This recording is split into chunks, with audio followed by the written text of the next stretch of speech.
अस्सलाम वालेकुम स्टूडेंट्स। आज का हमारा लेक्चर है एल्डोल कंडेंसेशन रिएक्शन। तो ये है एल्डोल कंडेंसेशन रिएक्शन। तो सबसे पहले हम ये देखते हैं कि कंडेंसेशन रिएक्शन क्या होता है। तो कंडेंसेशन रिएक्शन एक ऐसा रिएक्शन होता है कि जिसमें दो सेम या फिर डिफरेंट कंपाउंड्स आपस में मिक्सअप होते हैं और उनके मिक्सअप होने से उनके आपस में रिएक्ट करने से जो एक नया प्रोडक्ट बनता है, उसके साथ प्रोडक्ट के साथ साथ वाटर मालिक्यूल या कोई दूसरी स्पीशीज रिमूव हो या ना हो, तो ये जो प्रोसेस है ये क्या कहलाता है? कंडेंसेशन प्रोसेस कहलाता है। तो जब हम बात करते हैं एल्डोल कंडेंसेशन की, तो इसमें क्या होगा कि जब ये कंडेंसेशन रिएक्शन कार्बोनिल कंपाउंड्स का यानी कि एल्डिहाइड या कीटोन्स का होगा, तो फिर इसका नाम क्या होगा? Aldol condensation reactions. ठीक है। तो जब दो सेम या फिर सेम एल्डिहाइड या फिर कीटोन्स, लेकिन शर्त यह है कि उनके पास अल्फा हाइड्रोजन होनी चाहिए। तो जब अल्फा हाइड्रोजन रखने वाले एल्डिहाइड या कीटोन्स आपस में रिएक्ट करेंगे, किसकी मौजूदगी में?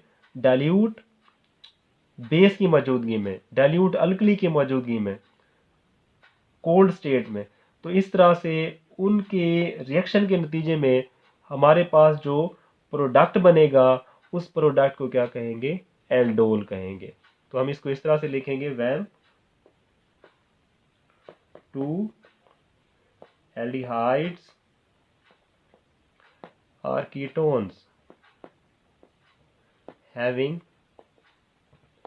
alpha hydrogen react with each other in the presence of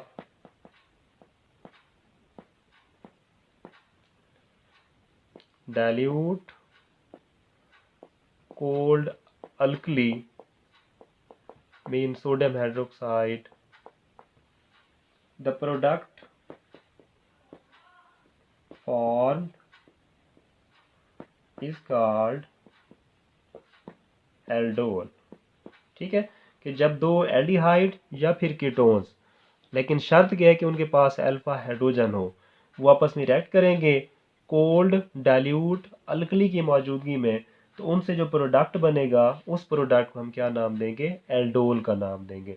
aldol इसलिए कहते हैं क्योंकि जो हमें प्रोडक्ट हासिल होगा उसके अंदर अल्कोहल भी होगा और एल्डिहाइड फंक्शनल ग्रुप भी होगा। तो ये दोनों अल्कोहल और एल्डिहाइड, ये दोनों फंक्शनल ग्रुप मौजूद होते हैं, इसी वजह से हम इनको एल्डोल का नाम देते हैं। लेकिन याद रखें कि एल्डोल का जो लफ्ज़ है ये रिजर्व्ड है सिर्फ कार्बोनिल कंपाउंड की कंडेंसेशन के लिए। ठीक है। मतलब जब एल्डिहाइड या कीटोन्स इनकी कंडेंसेशन होगी तो उनके लिए हम लफ्ज़ एल्डोल का जो लफ्ज़ है ये यूज़ करेंगे। अब हम एग्जांपल लेते हैं एल्डोल कंडेंसेशन की। फॉर एग्जांपल हमारे पास एक कंपाउंड है, ये है एसिटल्डिहाइड। एसिटल्डिहाइड की एग्जांपल लेते हैं। एक मॉलिक्यूल है और एक हम दूसरा लेते हैं, उसको हम इस तरह से लिख लेते हैं CH2 C double bond OH। ठीक है। और इनका जब रिएक्शन होगा किसकी मौजूदगी में? डाइल्यूट सोडियम हाइड्रोक्साइड की मौजूदगी में इनका रिएक्शन होगा, तो हमारे पास जो प्रोडक्ट बनेगा वो होगा CH3, इधर OH आ जाएगा, CH, इधर से CH2 C double bond OH। ठीक है। तो ये कंपाउंड होगा 3 हाइड्रोक्सी ब्यूटानल। ठीक है। तो ये हमारे पास जो कंपाउंड बनेगा ये एल्डोल होगा, जिसमें दो एसिटल्डिहाइड के मालिक्यूल्स, इनके पास अल्फा हाइड्रोजन है। ये देखें अल्फा हाइड्रोजन क्या होती है कि मसलन जो कार्बोनिल जो कार्बन है उसके साथ वाली जो कार्बन है उसको हम अल्फा कार्बन कहते हैं। तो अल्फा कार्बन के साथ जो जितने भी हाइड्रोजन एटम अटैच होंगे तो वो अल्फा हाइड्रोजन कहलाएंगे। मसलन इसमें जो है ना ये जो कार्बोनिल कार्बन है उसके साथ जो है ना ये कार्बन डायरेक्टली जो अटैच है, इसके पास 3 हाइड्रोजन एटम, तो ये इसके अल्फा हाइड्रोजन हो जाएंगे। इसमें भी ऐसे होगा, ये कार्बन, ये फंक्शनल ग्रुप की कार्बन है, उसके साथ ये डायरेक्टली जो अटैच है एक कार्बन, इसके पास भी 3 हाइड्रोजन एटम, तो ये क्या होगा? ये अल्फा हाइड्रोजन एटम होंगे। तो इस तरह से हमारे पास जो प्रोडक्ट बनेगा वो एल्डोल कहलाएगा। अब हम ये हमारे पास कीटोन है और ये दूसरा कीटोन है HCl2, हम इसको इस तरह से लिख लेते हैं C+O CH3। तो जब ये रिएक्शन होगा डाइल्यूट बेस की मौजूदगी में तो क्या होगा, इससे जो प्रोडक्ट हमें हासिल होगा CH3COH, इधर CH3 आएगा, इधर CH2 C+O और इधर CH3 आएगा। ठीक है, तो हमारे पास जो ये जो प्रोडक्ट होगा ये होगा 1 2 3 4 5। तो ये क्या होगा 4 हाइड्रोक्सी 4 मिथाइल क्या होगा पेंटानोन। ठीक है, तो ये भी जो मतलब दो कीटोन्स मालिक्यूल्स के रिएक्ट करने से जो हमें प्रोडक्ट हासिल होगा ये भी एल्डोल होगा। तो ये भी एल्डोल है, ये भी एल्डोल है। ठीक है, तो ये जो है ये एल्डोल कंडेंसेशन रिएक्शन की एग्जांपल है। अच्छा, इसमें जो एल्डोल होता है एल्डोल कंपाउंड, अगर इसमें डाइल्यूट एसिड डाल दिया जाए तो ये मतलब अनसैचुरेटेड एल्डिहाइड या कीटोन्स में तब्दील हो सकता है। मसलन हम एक एग्जांपल लेते हैं, जैसे हम ये जो एल्डोल हमारे पास एसिटाल्डिहाइड से बना है, हम इसकी एग्जांपल लेते हैं मसलन CHOH CH2 और फिर कार्बन ऑक्सीजन डबल बॉन्ड और फिर H, ये हमारे पास एल्डोल है। अगर हम इसी के अंदर हम डालते हैं डाइल्यूट HCl डालते हैं, ठीक है, तो जब हम डाइल्यूट HCl डालेंगे तो क्या होगा, यहाँ से OH रिमूव होगा और यहाँ से क्या होगा हाइड्रोजन एटम, हम इसको इस तरह से लिख लेते हैं। ठीक है, तो ये अल्फा कार्बन से हाइड्रोजन रिमूव होगा और जो बीटा कार्बन है इससे OH ग्रुप रिमूव होगा। तो ये जो है ना क्या होगा, ये जो बॉन्ड होगा ये अनसैचुरेटेड बॉन्ड में तब्दील हो जाएगा। तो इसको हम इस तरह से लिखेंगे CH डबल बॉन्ड CH और इस तरह से कार्बन ऑक्सीजन और फिर H और यहाँ से ये वाटर मॉलिक्यूल क्या होगा रिमूव हो जाएगा। तो ये हमारे पास बनेगा अनसैचुरेटेड एल्डिहाइड कंपाउंड है, ये बन जाएगा। ठीक है, तो ये जो ये सारा प्रोसेस है ये क्या है एल्डोल कंडेंसेशन। हाँ जी, अब हम आते हैं इसके एल्डोल कंडेंसेशन के मैकेनिज्म की जानिब। तो इसमें हम लेते हैं एक बेस और इधर से एक हम लेते हैं एसिटाल्डिहाइड का एक मॉलिक्यूल लेते हैं। अब इसका रिएक्शन इस तरह से स्टार्ट होगा कि ये जो बेस होगी ये इस प्रोटॉन को यहाँ से एसिटाल्डिहाइड से रिमूव करेगी।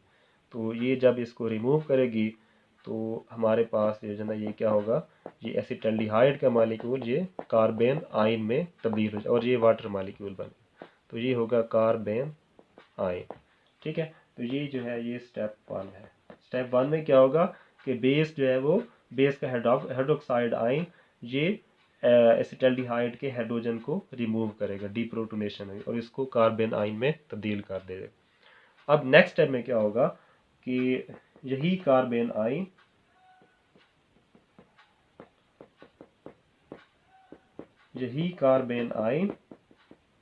जिस पर नेगेटिव चार्ज है, अब ये दूसरा जो एसिटाल्डिहाइड का मॉलिक्यूल होगा उसकी कार्बोनिल कार्बन पे ये अटैक करेगा। ये बतौर जो है ना ये कार्बन आयन अब बतौर न्यूक्लियोफाइल के तौर पर अटैक करेगा और यहाँ पे इस कार्बन पे क्या होगा ये अटैक करेगा।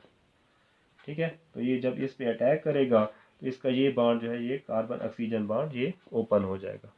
तो ये इसकी सूरत हाल कुछ इस तरह से बन जाएगी, ये बॉन्ड ओपन हो जाएगी, इस पर माइनस चार्ज आ जाएगा और इस तरह से ये अब जो है ये CH2 इसके साथ क्या होगा अटैच होगा और कार्बन ऑक्सीजन और इसके साथ हाइड्रोजन आए, तो ये होगा अल्कोक्साइड आयन।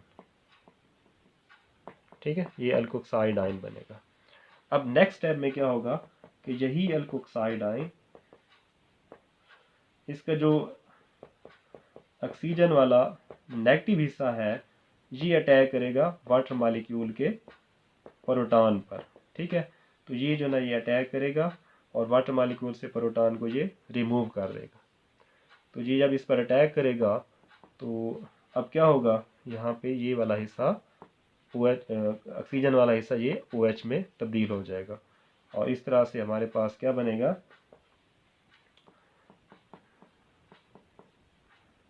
सॉरी यहाँ पे CH2 बनेगा और यहाँ पे कार्बन ऑक्सीजन और यहाँ पे H आ जाएगा। ठीक है, तो ये एल्डोल में तब्दील हो जाएगा। ठीक है, और इस तरह से हमें जो है ये हाइड्रॉक्सिल आयन जो है ये दोबारा हमें बतौर कैटलिस्ट दोबारा हासिल हो जाएगा। तो ये जो है ये प्रोसेस है इसका एल्डोल कंडेंसेशन का मैकेनिज्म। ये 3 स्टेप प्रोसेस, ये स्टेप 1 है, ये स्टेप 2 है, ये स्टेप क्या है 3 है। तो इस तरह से हमें ये एल्डोल हासिल होता है।